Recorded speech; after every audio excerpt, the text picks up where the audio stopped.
former Fulton County District Attorney and Sheriff. Formerly a judge, and he knows a little bit about how these things go. From Mohawk Valley, legal eagle, lawman. He is the Sheriff of Fulton County, New York. Just such an amazing guy. This is the Rich Giardino Show, where the Constitution, crime, and politics meet.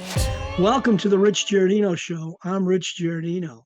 Today's guest is Lawshawn Hawkins, who's the chief of change, and she created her own nonprofit, I Can Breathe, and I Will Speak. Please stick around till the end of our program today, and there's a special interview I had with WNYT, Channel 13, in Albany, New York, and Mark Mulholland that explains how I got into the podcast business. I think you'll find that interesting and amusing. I met Lawshawn Hawkins about 4 or 5 years ago. She's from New York City, moved to Gloversville, New York, and Fulton County, New York, where I live. And Lawshawn, after the incident involving George Floyd, she decided to be involved more so in our community. Again, Lawshawn, like all other guests, because I offer a guest, it's a platform to them to be able to tell you their views and their opinions. You can adopt what you find reasonable and fact-based and reject what you don't care for. But my point with Lawshawn asking her to come on is she has a different style in dealing with protests that don't become riots and protests to be heard in the community. And it's more so about that lessons for leaders, I call it. Lawshawn is the chief of change. She's the chief of change. I just lost you. For I Can Breathe and I Will Speak. I Can Breathe and I Will Speak. And you can get her at Lawshawn Hawkins on Facebook.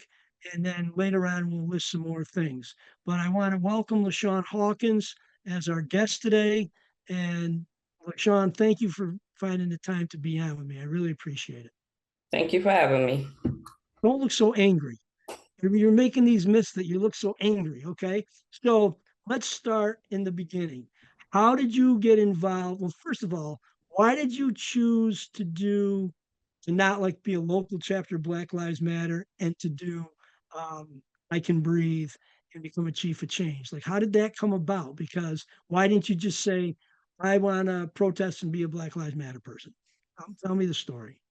Well, basically what ended up happening was when I started my protest, a lot of people felt comfortable putting me in a box, in the Black Lives Matter box. And I didn't want to be categorized like that because I had a bigger mission. And I had so many youth and young people following what I was doing that I took responsibility for those people. So no, I didn't want anybody to get arrested that was coming out to support what I was doing. So I had to show a mannerism for that not to happen. And the only way I felt comfortable doing it was us just writing our signs and everyone just saying what they feel on a sign as opposed to screaming and nobody else can hear what you're saying. It's funny, today makes 4 years that I did my protest at Gloversville Police Department, and I had a few people reach out to me with pictures and stuff from those protests. And I'm like, wow, I can't really go back and find too many other people's protests and look at it and see the message as clear as I can with all of the ones that I did. Well, one of the things that I found fascinating was that we have 4 law enforcement agencies, Gloversville, Johnstown, State Police, and the Sheriff's Department. Yet you ended up doing the protests for 3 because it was easier where the locations. The 4th, the State Police just doesn't have the parking or the facilities. And I remember that you called and said, hey, can I come talk to you, Sheriff? And we met with my administrative team. And what struck me in the beginning was you said, look, I don't believe in yelling at empty buildings at night when nobody can hear. And I don't believe in screaming at the police because they're not going to change anything. So I took from that the message that, okay, let's talk. And one of the things you said that I was impressed with, you said, look, we're bringing our own bouncers. And we in law enforcement were a little bit a little bit nervous because a couple of your bouncers had been frequent flyers in the past with us, and usually on the non-liking the police end, but they actually kept some of the people who wanted to make it more than a protest out. So tell the listeners and the viewers, what kind of response did you get from the other area counties? Because I found it interesting. In some of our local counties, the protests became violent and accusations of police brutality, accusations of false arrests and arresting them because of Black Lives Matter. But a lot of these protests turned into obstructing the roadways, turned into shouting matches, turned into encampments. And the one thing, and I don't want to put my words into you, but tell them what some of the leaders in these other places asked you, because they were surprised at how smooth, I guess, your protest went. So go ahead. So a lot of people thought that, one, I was working with the police. A lot of people thought that I was out there, and the reason why my protest was silent was because I was working with law enforcement and I didn't want to bring the problems to our area, which was completely false. People didn't realize I showed up in front of Johnstown Police Department at 6 p.m. the day of that protest, prior to anything. So it wasn't I don't think that I would have ever followed anybody else's lead in doing what I did. And I say that because I'm in a different demographic than a lot of the other people. Albany is a totally different demographic than up here.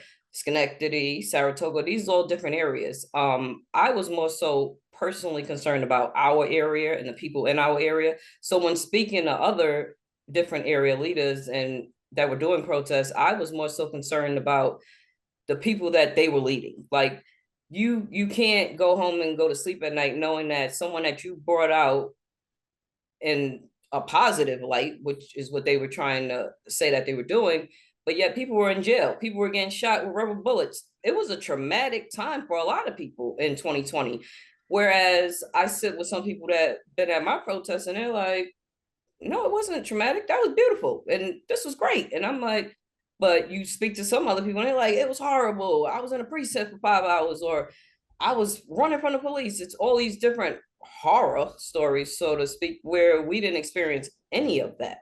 If anything, I can call a few times where officers that were at our protest at the end of the night, by the end, we were all in tears hugging. Like, it wasn't that type of atmosphere where we just let the anger take over the actual situation. It was a bigger situation than just protesting. It was about getting in our local law enforcement, our local government. That's what it was for me. And that's what people didn't understand and didn't like. I didn't want to play around. I don't have time to play around with anybody. So if you're coming out here and you're talking about moving your communities in the right direction and doing this with law enforcement, then I don't see what you would ever have an issue with what I was doing, because that's all I did in every single area. So even today, I still have people say, oh, you're a political Black Lives Matter. No, I'm Lawshawn Hawkins that did a really lot for our community. And I continue to do for our community, seniors, our children. I haven't had a protest since 2020, but I've changed a lot of lives since 2020 and still do. So it's more of a community thing for me, and taking care of those that are less vulnerable, that can't really take care of themselves. Our seniors and our children, and anybody that knows me will tell you I go hard for those two populations. I just want to let people know, if you want to listen to our conversation, please like, share, and subscribe, and share it with your friends. We're on Apple, YouTube, we're on Ramble, and we're also on Spotify. We're with Lawshawn Hawkins, who is the chief of change in Fulton County, and he had a different perspective on how to get the message across back in 2020, when other areas were seeing looting and robberies and peaceful protests turn into riots. In some areas, turned into more damage than was good for the communities. The Black Lives Matter group. And some people have issues with Black Lives Matter. I have some issues with some of the funders and some of the goals, but it's not about challenging. The show isn't about challenging people. What do you mind sharing a little bit about why you came up to Gloversville from New York City? Like, what'd you do in New York? How'd you get up here? And why'd you pick Gloversville to come and protest peacefully? Well, actually left New York City back in 2004. I moved to Pennsylvania after my children's father was killed down there. We lived in Pennsylvania, then we left Pennsylvania and moved to Florida. And then I came back up this way because I had family in the area, and I just stumbled across this gym called Gloversville. And I'm just here. I mean, I say that lightly. Gloversville is a good city. Like every area has its problems, every area has its issues. I have been fortunate. My kids graduated. I have really good kids. And regardless of all the bad that goes on in the city of Gloversville, my kids did good here. So I can't sit here and say it's just horrible, drug ridden. It has its issues as well as all other communities, but it's a good place. It's a good place.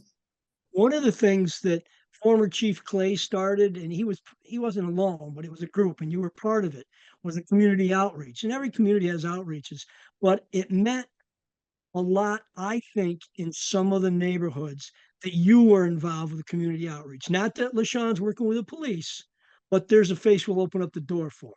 And so when they see the police coming with providers of mental health, providers of substance abuse, providers of after school programs, they see the police, they get a little nervous. They see you, and a little thing happened because sometimes they were more welcoming, but other times you have the moral authority to say, knock the crap off, get out of here. And can you give us an example of that? No names, but can you give us an example of what I'm talking about so the listeners understand that your goal wasn't only in trying to get a message across, but your goal was trying to make it a better place, especially for young Black kids who might not have as many chances as other people. You're 100% correct. Chief Clay, former Chief Clay, did a wonderful job connecting with me back in 2020. And when he was talking about doing the neighborhood engagement unit, I was like, yeah, I ain't got time for that. Y'all out here killing people. I ain't got time. That was my response originally. And he was like, no, I'm serious. I want to get in these communities. I want them to know who the police are. We work for them, that type of thing. And I said, well, let me see how serious you are. So he said, well, we're going to do our neighborhood engagement unit. And we're going to do it at one of the local parks, and we're going to put up some tents and have all local agencies come. And then, people from the community can come to that park and get some services. So I said, yeah, that sounds good, but I don't want to be a part of that. And he was like, what do you mean? And I said, if I needed services and I'm really struggling, I doubt if I'm coming to walk down the block to you. And so I don't see the purpose of this. So he's like, well, what do you expect us to do? And so I said, let's go door to door. Pick an area, go door to door where you feel like police have the most problems. Let's go and introduce yourself. Welcome. You have to introduce yourself to the community. You guys work for us. And that's kind of what I was trying to relay to the community as well as law enforcement. We kind of work together. Like there's no one bigger than the other. We all want to go home at night at the end of the day. So if we're not working together and we can't have a conversation, that's really bad for any community. And so he thought that was a good idea. And so we did street teams, and every team had a police officer. We went door to door all through our community. And that was more successful than telling people to come down to the park and we got some tents down here with some services. Going door to door, I think we reached way more people than us just standing at a park waiting for people to come to us. Well, one of the things is that, like, there's a belief that, and you said it to me in our private conversations, not all police wake up wanting to kill young Black guys. And when I hear that, it frustrates me. And not all young Black kids are going to wake up and go commit a crime today. And those two things are so frustrating because I hear the narrative, I think it's wrong. And I believe one of the problems is people like me as sheriff, commissioners, superintendents, mayors, people have to speak up and say, look, for 150 to 200 years, young Black males have been on the losing end of police contacts. But in the last 10 years, if you look at the studies, when 1,000 police officers were killed, 40% of the individuals who were convicted or arrested for it were young Black males. So there's a natural distrust between police and the young Black community. And, one of my friends says, you always talk about having a conversation, having a dialogue. It's overused. I don't think it's overused, but I think in order to be effective, myself, leaders have to say, look, this happened. No doubt this happened, and then say, but it doesn't legitimize, it doesn't make it legal I think law enforcement has to step up, admit the past, acknowledge and identify the past issues, and then also, though, that the minority community and other communities have to take ownership of allowing things to happen. I get so frustrated when a 12-year-old or an 8-year-old or 6-year-old in Chicago, Detroit, or Baltimore gets killed and you don't hear their name, and it's usually by a gang drive-by. So what are your thoughts on stuff like that? That's a good, by the Accountability. way, stuff like that's a very legal phrase, stuff like that. But go ahead. Accountability. When I hear all that type of stuff, like you You're not said, centered. You're not centered. There you go. A little bit low. accountability. Accountability is what I feel when I hear things like that. You can't go on and keep, like you said, keep beating a dead horse. We know what happened. We know what happens, and until we all come together and say, like you said, let's have this dialogue, we'll continue to keep going around in circles, if that makes any sense. I don't feel like we'll ever get anywhere if we just keep ignoring the issues that continue to happen on a regular basis. It's funny you mentioned Chicago. I was looking at a story the other night. 13-year-old was killed. His brother was killed. His father was killed. His uncle was killed. And it's like, you don't hear anything about that. And it was all by Black people, Black on Black. But you can't expect people to continue to just sit and ignore the reality of things that go on, is my point, basically. Both ways, always, right? I mean, Yeah. both ways. So one thing is you've action behind your words. You've done fundraisers. You took a job with two different school districts, but you also work for nonprofit, reaching out to the community. I do have to tell you that one of the things that I like is when somebody says, how come you and Lawshawn are so close? And I said, we're not close. I said, I hear the good and the bad. I said, we're friends. I said, I become friends with her. And I tell some people about the story when you were having the fundraiser down at the church, Methodist. I showed up and the kids taking the tickets at the door. I said, is Lawshawn here? They said, yeah. I go, tell them the leader of Italian Lives Matter is in the lobby. And their faces, they didn't know what to do. And then I heard you go, it's Sheriff G. But I think that's what's missing, personal connections, because I know what you've done. We've had incidents where there have been accusations of brutality. You've called me, you've called the police, and they've shown you body cameras. And when you were right, they took action against the officer. And when you were wrong, you went back to the people and said, hey, don't send me to do your bidding when you're lying to me. And people Period. don't know that, and that's so important and significant. The other thing I think is important is that you've taken some heat too. You've taken, Oh, like you yeah. said before, like, oh, you're too close to the police. But in order for you to be able to pick up the phone and say, hey, they're claiming your guys did this last night.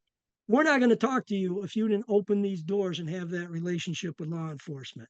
And I go out on a limb and I say, I think every agency has gotten right back to you after they looked into it. You didn't have to call back 10 times. Hey, I thought you were going to look into it. And when police were wrong, we said, hey, maybe they should have been a little more polite. But then, by the way, you got to watch the video.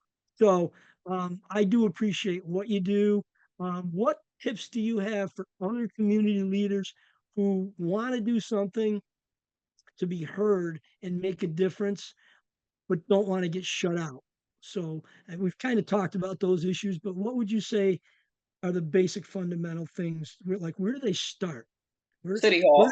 Where does the Lawshawn Hawkins in another city start? City Hall. Mm-hmm. City Hall. You gotta talk to your mayors. You gotta know who's your common council. These people run your cities, not your police chief, not the police department. You have an issue with a officer. Yes, you can go to the police chief, but the reality of it is the mayor is the police chief's boss. So if you don't have a relationship there, you're kind of digging yourself around. These people work, they get voted in, they work for us. Go down to City Hall and say, hey, mayor, I got an issue with this officer. Can we have a conversation with your police chief? it should be no reason why nobody's door isn't open. That is what that office is there for. That's a government building. Go there. I don't have any problems with going to any local business that's government ran and voicing my concerns when I have an issue, because I know now a lot of it was ignorance on my part, because I kind of looked at it like, oh, well, I vote for the president. Never really thought about local government and what powers they hold. I never really thought about it, to be honest. I was like, oh, they don't do nothing. They just it's local. It's how I looked at it. And then I realized, oh, local.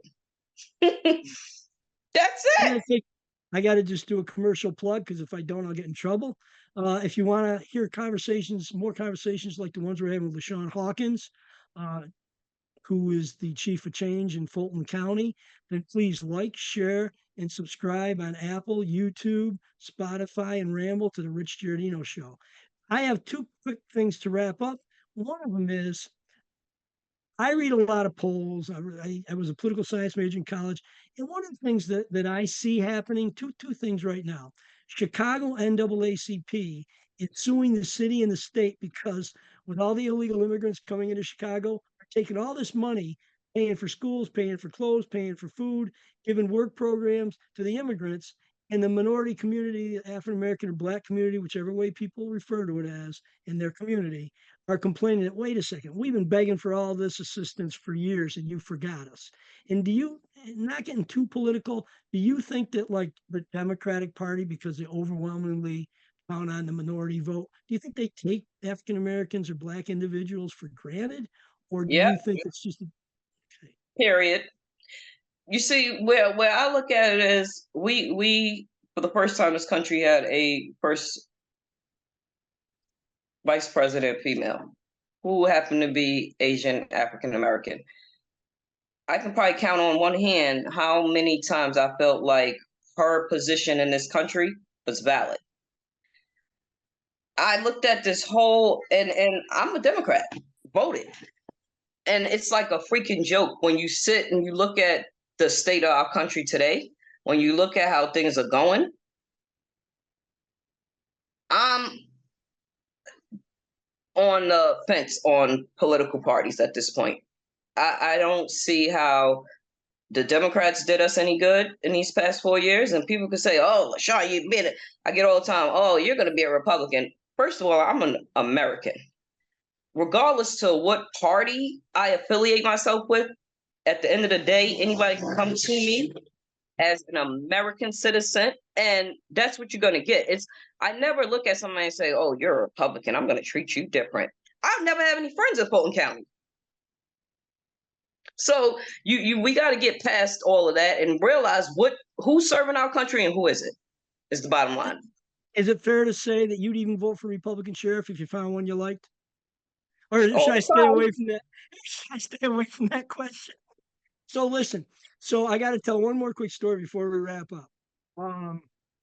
I appreciate you coming on, but I tell the story when you wanted to go as Halloween. You called me up and said, can I borrow your judge's robe, Sheriff?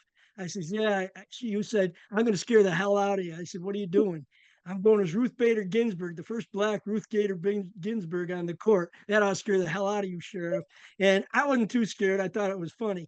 But to have the ability to do that with leaders who would 10 years ago, if you were associated with a protest or associated with defending people who accuse police of stuff, and not just me, and I'm talking about I think our police in our area are very good as far as responding, not only to your concerns, but citizens' concerns. You never win. They always have them the negative.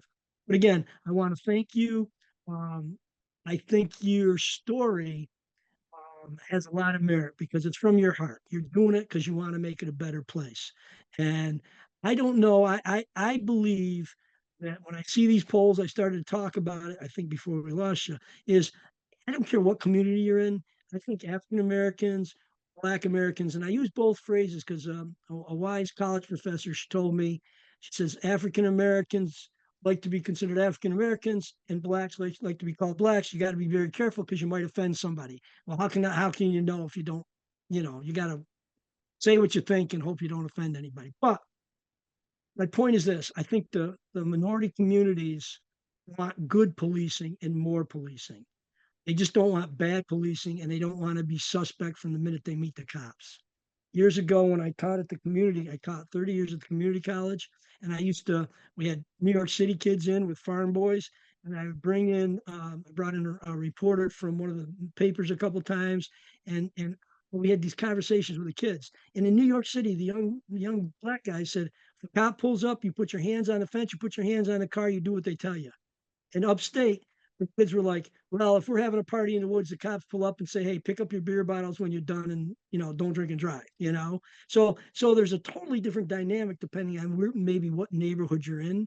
And I always thought that was pretty good to get them to understand. And there's a whole conversation for another podcast about, different words and things, but the girls were really good. The inner city girls were like, hey, don't use that word because you wouldn't use it in front of your grandma.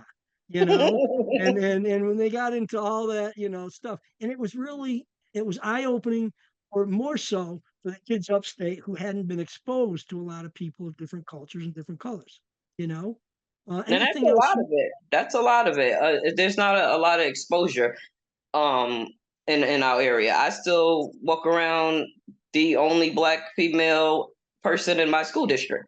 Like, I can go and sit and meeting after meeting after meeting, and it's me. So there's not a lot of representation in different sectors here in this community. So that has a lot to do with it too. I hear people all the time say, like, well, you're just you, and how do you do it, and why do you do it? And somebody has to. Somebody has to, and you're at. Hey, thank you very much, Lawshawn, Chief of Change in Fulton County. We will publicize. What website should they go to see you, or Facebook, just so they hear from you? You can go to we have Facebook. Well, you can go to my Facebook, Lawshawn Hawkins, and we are on Instagram as well. I can bring that. I will speak on Instagram. What day is Juneteenth? I see that you have the shirt. So you said you were going to do that. What day is it this year? On, I believe, a Thursday. All right. Well, our podcasts are on a Thursday. I don't want to reward you, but maybe we'll put you on Juneteenth to celebrate the holiday. It's only right. Yeah. Lawshawn Hawkins was our guest. Please, if you like the show or want to continue the conversation, go to our Facebook or our website, enjoy our other topics, and please like, share, and subscribe to the Rich Giardino Show on YouTube, Apple, Spotify, and Ramble. Thank you very much for listening, and please share this with your friends. Lawshawn, thank you very much.